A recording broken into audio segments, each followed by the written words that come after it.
तो ये क्वेश्चन करते हैं। एक टाइम डिपेंडेंट फोर्स है ना, F is equal to 60, time के साथ वेरी कर रहा है। Acts on a particle of mass 1 kg। Particle यदि रेस्ट से शुरू होता है तो वर्क डन पूछा है इस फोर्स के द्वारा, तो 1 सेकंड में कितना काम करेगा। ठीक, तो एक सिंपल सा डायग्राम बना लेते हैं। जैसे ये मास है और इस पे जो है ये फोर्स एक्ट कर रहा है 60। ठीक, तो वर्क डन बाय फोर्स क्या होता था, F डॉट डी एस। ठीक, अच्छा अब क्या है, जैसे फोर्स हमको दे रखा है वो एक टाइम का फंक्शन है, टाइम पे डिपेंड कर रहा। तो इस वाले एक्सप्रेशन में दूसरा टर्म क्या है, दूसरा टर्म है डिस्प्लेसमेंट। तो डिस्प्लेसमेंट भी अपन निकाल लें as a function of time. ठीक है, तब हम इंटीग्रेट कर देंगे उसको, क्योंकि टाइम कहाँ से कहाँ तक वेरी कर रहा है, टाइम वेरी कर रहा है 0 सेकेंड से time is equal to 1 second, है ना। पूछा 1 सेकेंड में कितना काम करेगा, तो 0 to 1 सेकेंड तक हमको इसको इंटीग्रेट करना है। तो ये दोनों हमको टाइम के फंक्शन के रूप में निकालना है बेसिकली। ठीक है, तो F कितना दे रखा है अपने को, F 60 दे रखा है। तो इसका मतलब मास इंटू एक्सेलरेशन 60। अपन ने मोशन की जो 3 इक्वेशन निकाली थी उसमें एक्सेलरेशन कांस्टेंट था। कांस्टेंट एक्सेलरेशन के लिए अपन ने इक्वेशंस निकाली थी। इसमें एक्सेलरेशन जो है वो कांस्टेंट नहीं है, ये तो दिख रहा है। यहाँ से अपन कर सकते हैं 6/m इंटू टी। अच्छा, मास यदि 1 kg है तो एक्सेलरेशन को मैं 60 भी लिख सकता हूँ। ठीक, तो एक्सेलरेशन भी वेरी कर रहा है टाइम के साथ में। तो वो तो ऑब्वियस है कि वो इक्वेशंस अपन यहाँ पे यूज नहीं कर सकते, अपने को फ्रेश इक्वेशन निकालनी पड़ेगी मोशन की। तो एग्जैक्टली जिस तरह से अपन ने मोशन की इक्वेशन वहां निकाली थी, तो वहां पे क्या होता था, जैसे एक्सेलरेशन कांस्टेंट होता था तो अपन ने किया था dv by D T is equal to acceleration A constant.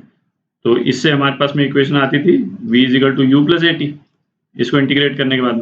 ठीक है, अच्छा, और v को फिर हम करते थे ds by D T is equal to U plus A T, और इसको एक और बार इंटीग्रेट करते थे तब हमारे पास में ये इक्वेशन आ जाती थी। ठीक है, 2 बार इंटीग्रेट करेंगे इसको तो मोशन की इक्वेशन आ जाती थी। एग्जैक्टली सेम चीज यहाँ पे भी करेंगे। ठीक है, तो मोशन की इक्वेशन आ जाएगी और फिर एस को इसमें डाल देंगे। तो करते हैं इसको, तो dv by D T is equal to 60। ठीक है, तो ये क्या हो गया, dv is equal to 60 dt। तो इसको इंटीग्रेट कर देते हैं, u ले लेते हैं initial velocity, final velocity v, और ये 0 to t। तो ये क्या आ गया, v is equal to U plus 6t square by 2। ठीक है, तो ये आ गया u प्लस 3t स्क्वायर। ठीक है, यहाँ हालांकि u 0 है क्योंकि इनिशियल वेलोसिटी 0 है, बट ठीक है अपन एक जनरल इक्वेशन निकाल रहे हैं। तो ये जो इक्वेशन है इससे अपने पास में क्या आ गया, ds by D T is equal to U plus 3t square.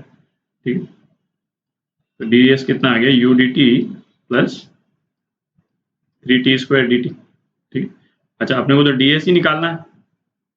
ठीक है, ds की वैल्यू निकालनी है अपने को, तो ds आ गया अपने पास में। अच्छा, यहाँ पे अब अपन एक दोबारा इंटीग्रेट करने की जरूरत नहीं है क्योंकि अपने को ds के टर्म्स में ही निकालना था, तो ds आ गया अपने पास में। यहाँ अपन u की वैल्यू डाल देते हैं, है ना, इस स्टेज पे डाल देते हैं। तो ये u इनिशियल वेलोसिटी 0 है, particle is starting from rest. ठीक है, तो इनिशियल वेलोसिटी 0, तो ds जो है 3t स्क्वायर dt आ गया। ठीक है, अच्छा ये तो यहाँ पे दिख ही रहा है कि फोर्स और ds के बीच में एंगल जो है वो 0 है। ठीक है, तो इसको सीधा एफ डी एस लिख सकते हैं, ठीक है, क्योंकि ये क्या हो जाएगा cos 0, तो ये तो 1 हो गया, ठीक है।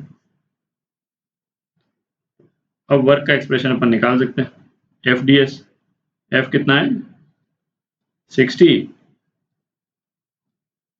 3t² dt, ये dw है, तो वर्क कितना हो गया, इसको इंटीग्रेट कर दें 18 t³ dt और ओवर 1 सेकेंड, ठीक है, तो कितना हो गया 18/4 है ना, t²/4 और t की जगह 1 डाल दें तो 18/4, तो ये आ गया आपका 4.5 जूल आ गया, ये आपका आंसर, वर्क डन जो है 4.5 जूल डी पार्ट, ठीक है।